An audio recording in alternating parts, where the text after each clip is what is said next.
The biggest concern that I hear from employees who are involved in a restructuring, that restructuring, whether it's a layoff, an acquisition, or merger, the biggest concern that I have, that I hear, is about a lack of transparency and communication.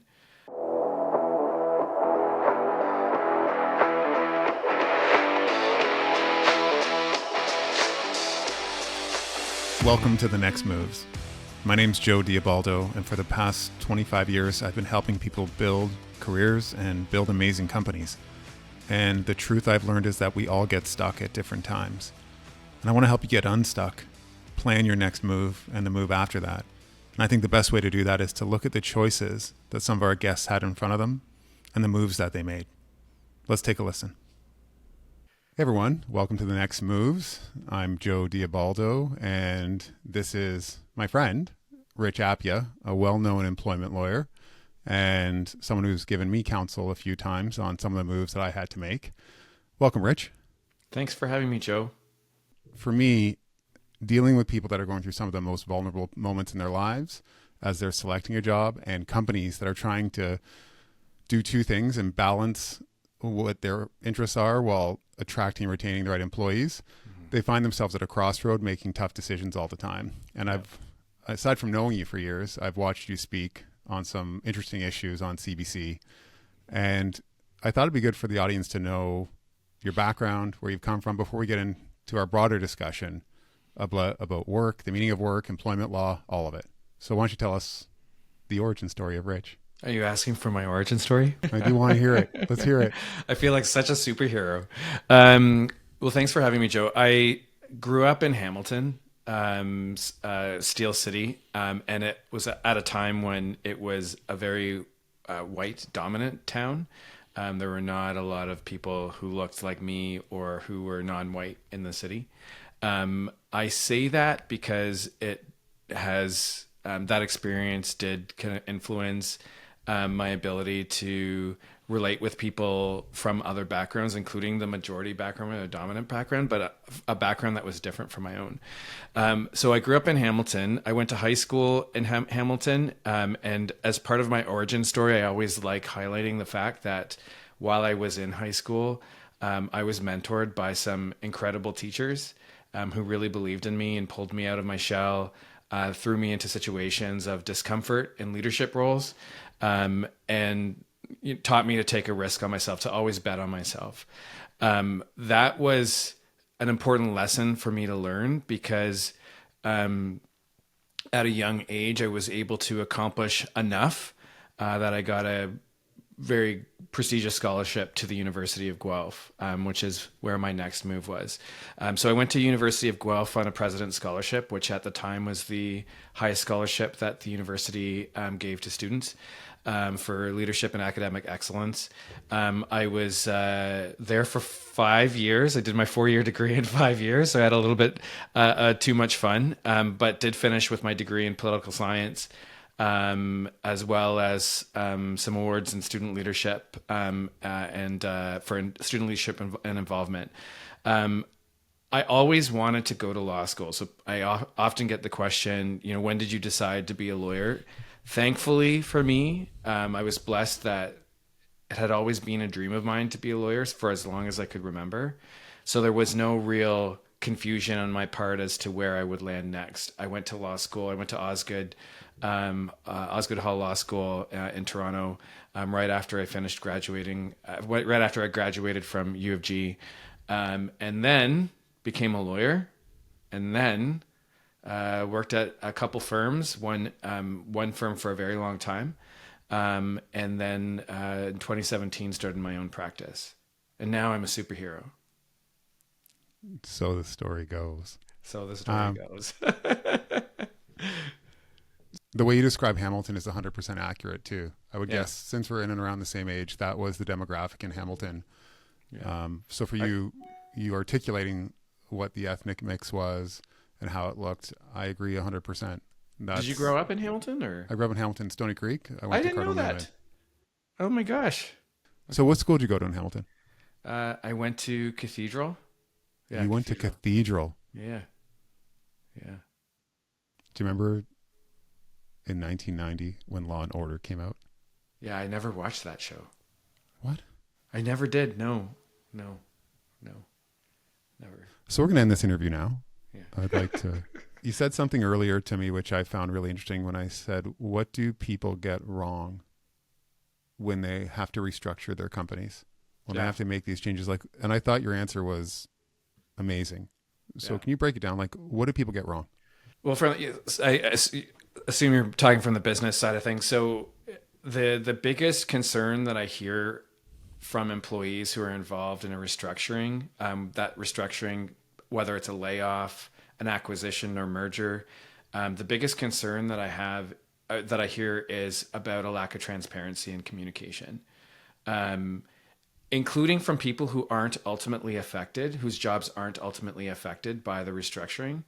Their concern is that they don't know, they live with this insecurity of not knowing what is going to happen to them, what's going to happen to their jobs, to their roles, from a job security perspective, or from a perspective of what are they actually going to be doing day to day after the restructuring takes place, from a compensation perspective. So I have a friend who's working through, who is an employee, I was going to say a victim, but an employee at a company who is that's being restructured.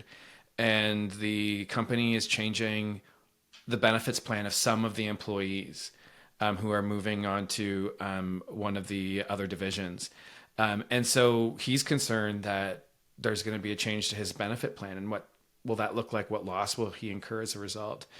And of course, the insecurity is even greater when a group of employees knows that it is going to be a main target of the restructuring, right? So if you've got a business that is being acquired by another business, oftentimes in those acquisitions, shared services, things like human resources, IT, finance, those shared services, or cross company divisions, oftentimes in an acquisition or merger, those divisions get downsized. Because they're bringing together two groups of human resources, or two groups of financial experts, or two groups of IT experts. And so they're generally the first group of people to be targeted, quote unquote, in a restructuring. And so the insecurity for those people is even greater. And so I think the biggest problem that organizations encounter when they are enacting restructuring is figuring out how transparent they can be, how well they can communicate, and managing the insecurity of the employees who are going to be subject to the transition. I find within that a second question, which is, why are they unsure of how transparent they can be? And I think that you would have insight into this. I don't think employees understand how challenging it can be for employers to navigate through their insecurities in a way that is transparent, and empathetic, and communicative, without scaring them even more.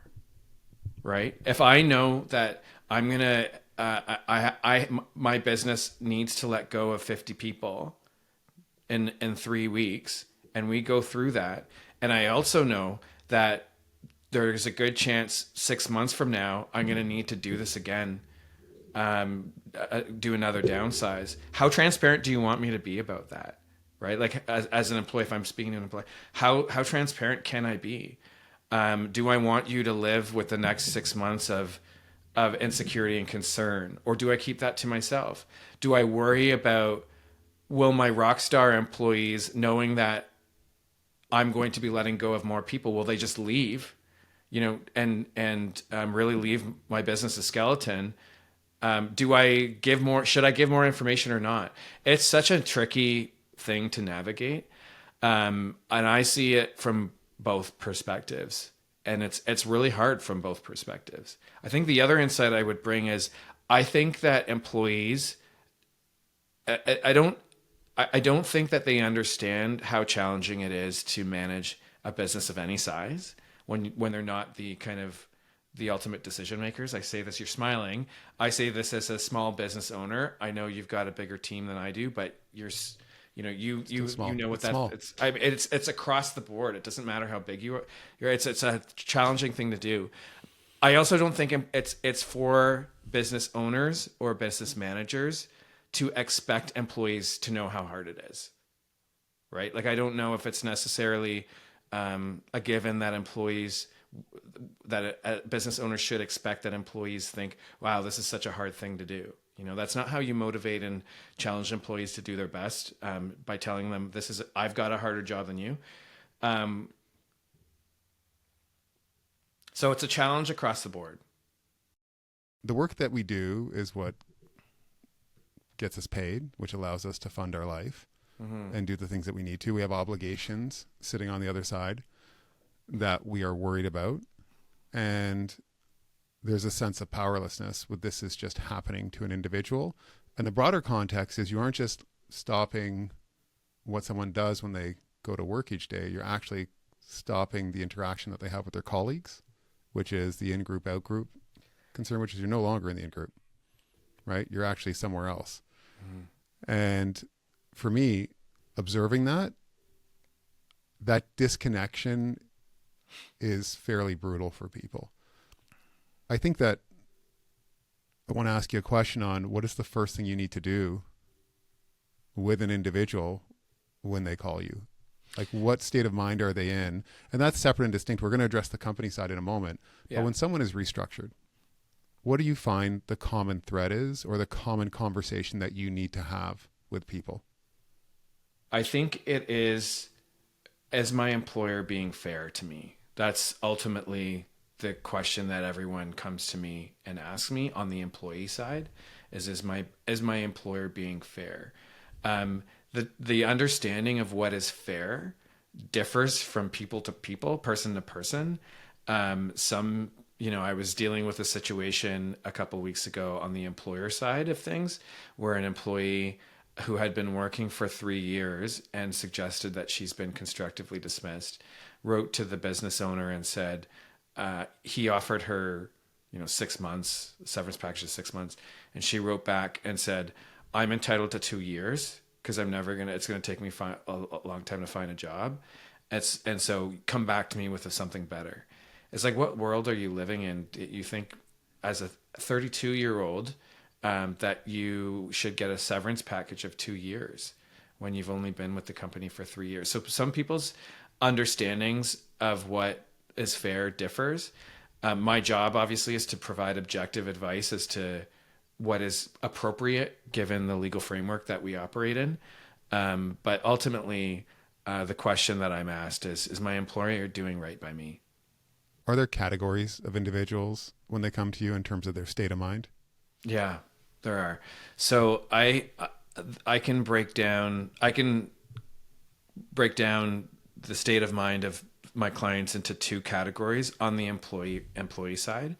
The first is the employee who is absolutely devastated by the loss of their job and completely unsure how they're going to manage through it. That's on the kind of way extreme in terms of how I've characterized it, but there is that category of employee who is just quite devastated by what took place. And that devastation arises from a number of things. It arises from primarily, usually, financial insecurity. So that's probably the number one source of the devastation. Financial insecurity.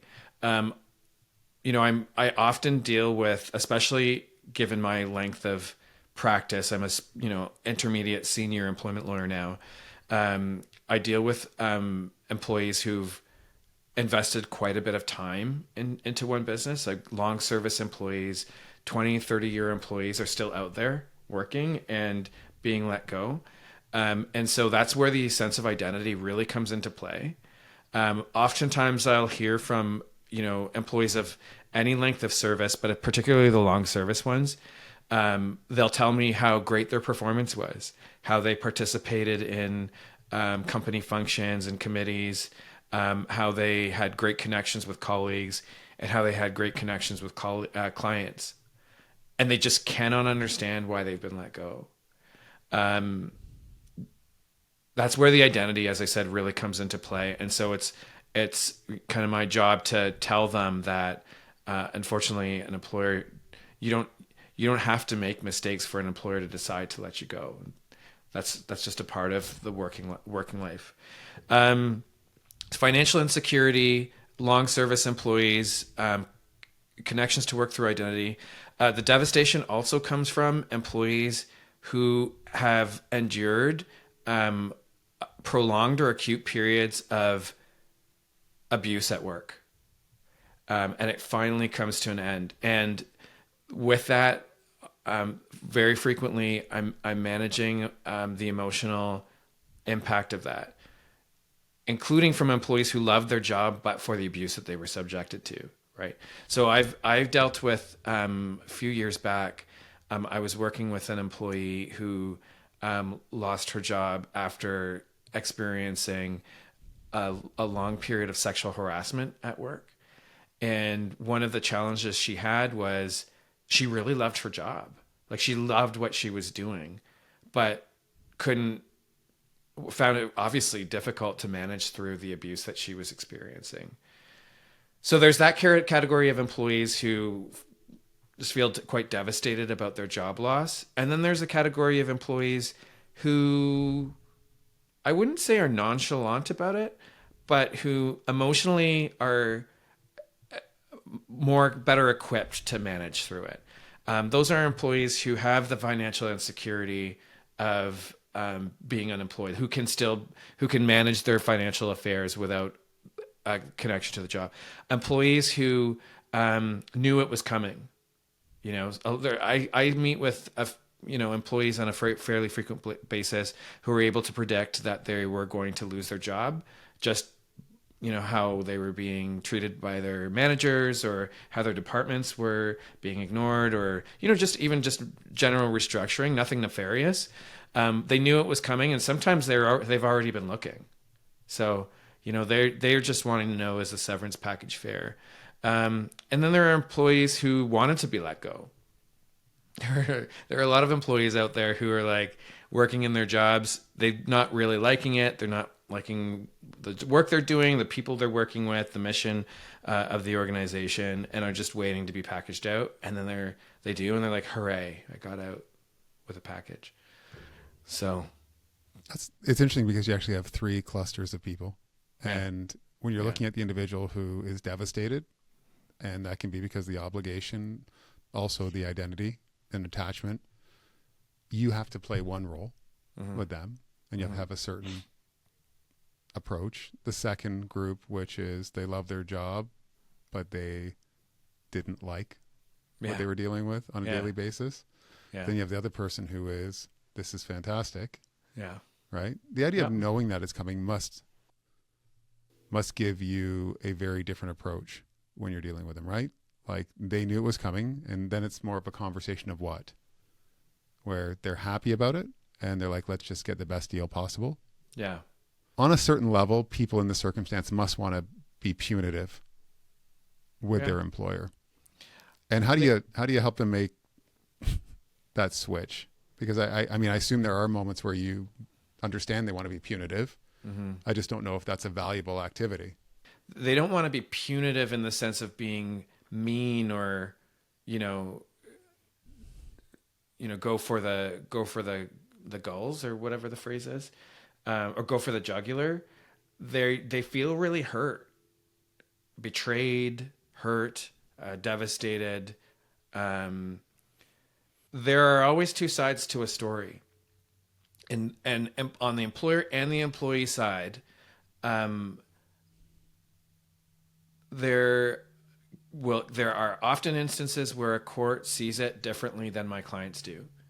And so there's no guarantee that if you go before a court, no matter how strong a case you think you have, a court will look to the employer, or vice versa to the employee, and say, you were wrong. So my approach to clients who want to use the legal system to punish, or to find satisfaction, my advice is it's not the right place to be, and you've got to let go of that desire. If what you want is fair, is to be treated fairly under the justice system, and fairly within a legal framework that, I've obviously explained to clients what their legal entitlements are, then yeah, we can talk about that. But my role is not to use the justice system as an engine to punish bad employers or to punish bad employees. I think it's really important to double click on that, which is, Look at you with the lingo. you know, like Double the click double on click. Let's double. Um, I feel like there's a need to say that no matter how strong your case is and how much you've prepared, that it can go either way when you're sitting in front of, I would assume, whether it's going to be in a civil, do you have a choice of a judge or a, Yeah. no, You don't have a choice of a judge in any context. no, judge or jury. Judge or jury. I don't do jury trial. I mean, employment law is not built well for jury trials, and so there are few to none of them in the work that I do. I mean, I read a quote the other day. I can't remember the exact quote, but it was to the effect of, you can stand before a judge and have the greatest case in the world, but he may have just gotten an argument with his wife that morning. Well, wasn't there was research, I don't want to pull it now, which is depending on what time of day it was, sentences or the granting of parole or not was moderated by whether someone was hungry or whether they had just come back from lunch. I'm sure about it. So we're humans, right? We're humans processing information and our emotions get in the way. Okay. Mm-hmm. So if I'm someone that gets restructured, I'm coming to you and I'm in a specific state, your job is to take me from the irrational potentially or the emotional and the struggle to think about what this could look like and what risks I'm taking and what is fair under the justice system. Like what is reasonable to expect, what is fair, and what is the allocation of resources. And I think that we all need to hear that, because that intensity of like, I was wronged, will overwhelm our logic and push us into a decision that may give us a terrible outcome. Is that accurate? I tell new lawyers who work for me, as a lawyer, you are sticking up for someone who has no one else to stick up for them in a moment of trouble. And that's the case in criminal law, family law, commercial litigation, employment law, all of those practices that have conflict embedded in them. The lawyer's role is to stick up for someone who doesn't have anyone else to stick up for them. But that doesn't mean doing everything that the client wants you to do. It means giving them advice about what is fair, possible, probable, what the risks are, and giving them with that advice the empowerment to make their own decisions on their case. But if I hear one consideration, if one of the considerations that comes from my client is, they really hurt me, then I say to them, this process will not make you feel better. It may actually, but there's a good chance it won't. Don't let that be your primary consideration in your decision making. Let's flip it to the company side, and I actually want to ask you a question. Have you ever had a bomb go off, like a surprise, where you've been told something by one of your clients, and when they pull the curtain back and there's a discovery session, it's exactly opposite to what you've been told? Oh yeah, I've had that a couple times. I had that happen to me in a trial. Okay. So there was this one case where the one guy, one witness, contradicted my two other witnesses, and we had all gone through the evidence 3 or 4 times in preparation for this hearing. So what happens then in that moment? Like, what is the next? You move on as quickly as you can to the next. Sweep it under the rug. You have to look like that's exactly what you expected. Yeah. What happened to make you start your own company?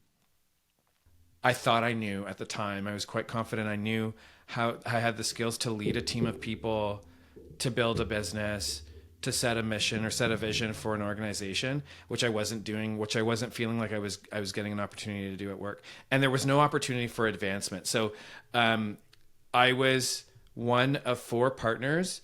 The two senior partners were equity partners.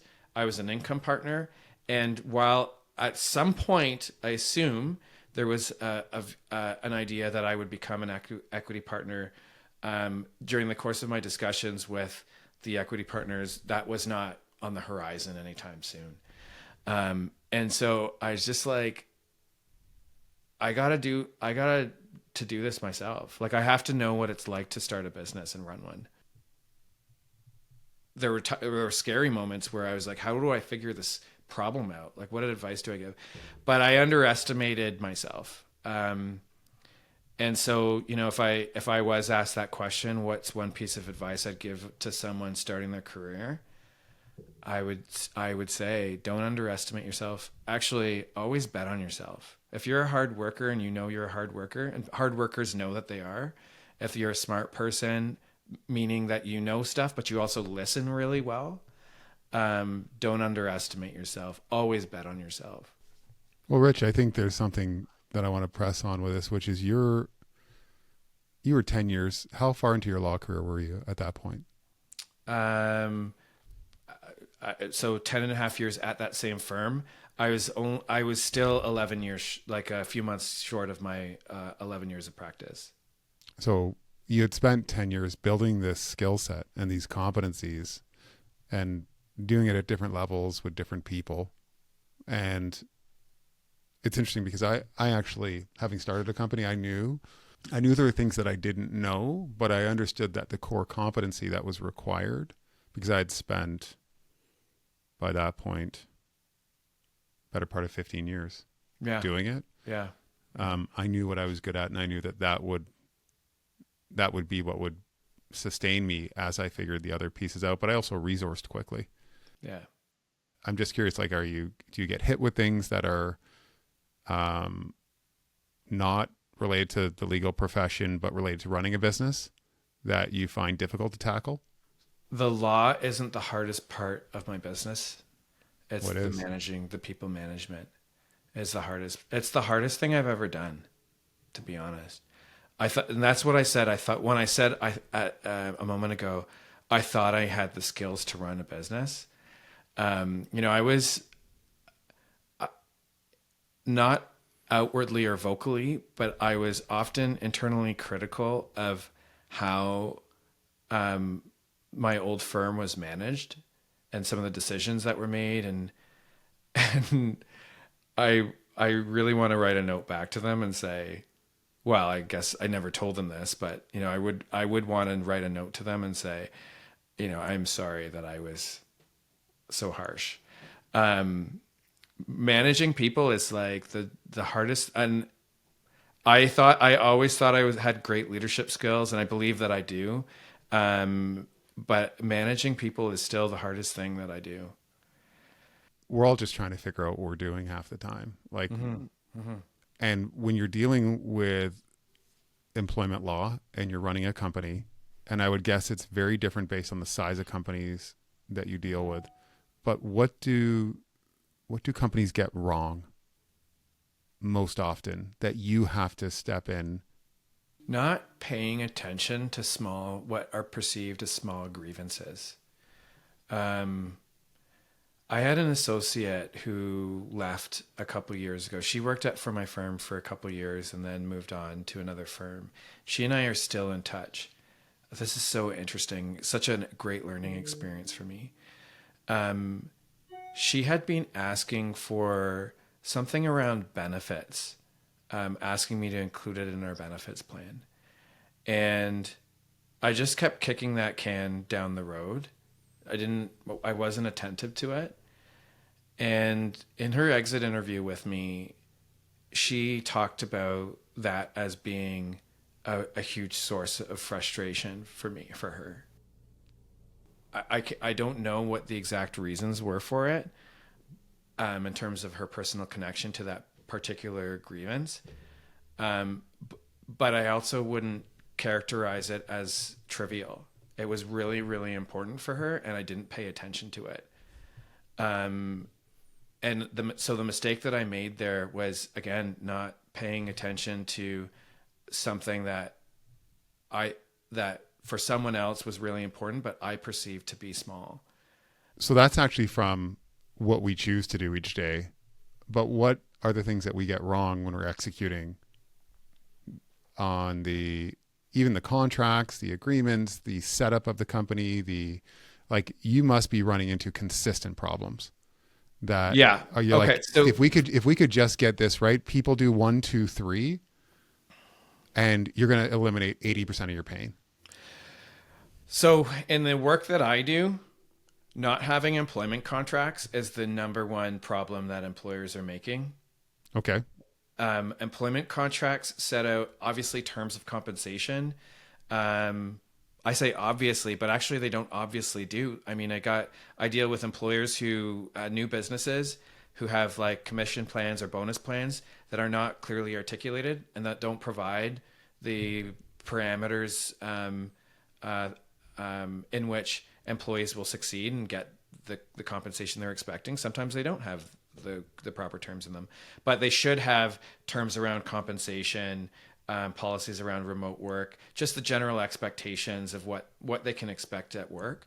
And then the biggest problem that these, from my perspective, contracts have is they don't have clear termination provisions that limit employer liability when they need to part ways. Is that they're being cheap? Is that they're being cute and trying to find a way around it? They keep it deliberately vague, or they just don't want to pay for it, and therefore they don't invest in it. They don't want to invest in it. I think that's a big thing is new businesses don't want to invest in it. And they think they know the law. Business owners will read the Employment Standards Act online or go to the Ministry of Labor website online and say, oh, if I need to let someone go, this is what I have to pay. Well, that's what you have to pay at minimum. Right. And they're shocked to find out that the law actually operates a little differently. I feel like there's, especially when companies start, there's an idea of let's move fast and we will get to this. And the problem is you can completely derail if not addressed early. So the contracts are another one. I actually believe in what you're saying, which is the biggest thing is listen to employees. Listening to employees mitigates so much of this. Mm-hmm. And you'd be surprised by the time you arrive at a termination with someone or a resignation from someone, the contract is what you go by. Mm-hmm. Like you're in a place now where what has been documented, what has been agreed to is what is executed. Yeah. As long as it's aligned with what is legal. Yeah. And where there is a lack of documentation and a lack of structure is room for interpretation and pain, I would guess. I think that's at the outset. I think during the course of employment, the biggest mistake that employers are making when it comes to HR management is just not clearly communicating. It's communicating expectations, communicating when things are not going well and what employees need to do to improve, not mentoring well, and then also not providing positive feedback, saying, hey, you're doing really well. Just the communication all around, I think could be, is a source. Poor communication all around is a source of pain points. Okay. So simple question. You give me a couple of them, but where have things gone incredibly well? Almost where there doesn't even need a footnote. Like you've stepped into things and you've seen, despite the fact it could be contentious, the separation between the two people works out incredibly well. What's that ideal state and where have you seen it? When you are fair. So I just recently helped an organization let go of, there must have been, I think there were 60 people. There were 60 people on that list, roughly. That was their first round of separations, and now they're just kind of dealing with smaller groups. They've been dealing with smaller groups since then. They put together a framework of using their budget, like they don't have like all the money in the world to give to severance, but they put together a framework of, here's the baseline, what we'll give to employees based on their year of service. Then here's what we'll add if they were a manager of people. And here's what we'll add to that if they are, older employees, their length of serve, their age matters. They put together a framework and gave out severance packages strictly adhering to that framework. What is great about that, employees talk when they're let go, right? And especially in a mass termination, employees will, what did you get? What'd you get? What'd you get? And the worst thing that can happen is employees see that, so-and-so got a huge severance package, even though roughly speaking, they may have had the same length of service. One might be older, one might be younger, but the severance packages are so disparate in terms of their value to employees who themselves think they're kind of equal in a lot of respects. I think in this case, and they didn't come to me with, they had 2 or 3 of those employees who, of the 60 they let go, maybe 2 or 3 they had to come to me with to get some advice on how to negotiate. And I think what went well there was well communicated. They had managers available. They spoke to each employee individually and had managers available to kind of be a resource to those employees. And they were equitable in terms of how they framed those termination packages or how they valued them. And I think those things, doing those things really helped them kind of succeed in that mass termination. That's incredibly helpful because you're talking about 2 things there. You're talking about having a structured approach that allows you to make a good decision, which people don't do, right? Mm-hmm. Often. So if you can actually come up with that structure and that framework, the second thing is that structure guides what people are given. And I didn't even think about how prevalent the comparison of notes between individuals in a larger termination would look. And there's the idea of treating fairly, but not equally, right? Mm-hmm. So, I will say this, Joe, it's something else that I thought about when you asked me, what are the insights that I could bring from like kind of standout insights? Most employers try to do the right thing. Like that has been my experience in 18 years of practicing employment law. Most, not all of them, but most employers do try to do the right thing. Do they always succeed at it? No. Does the lack of success, do those failures come with malevolent intent? No. Rich, thank you. Yeah. This was awesome. And I think there's a part 2 that will need to be done after we go through this. And I appreciate the time. Is there anything that you can tell us about where people should look for you and what they should call you for, since you're a superhero? I can be reached at rich@appiahlaw.com. Appiah is spelled APPIAHLAW.com. I deal with businesses and people in terms of their employment law challenges. So if they've got a problem at work, I'm the guy that they can be speaking to. Awesome. Thanks, man. Yeah, no problem. Thanks, Joe.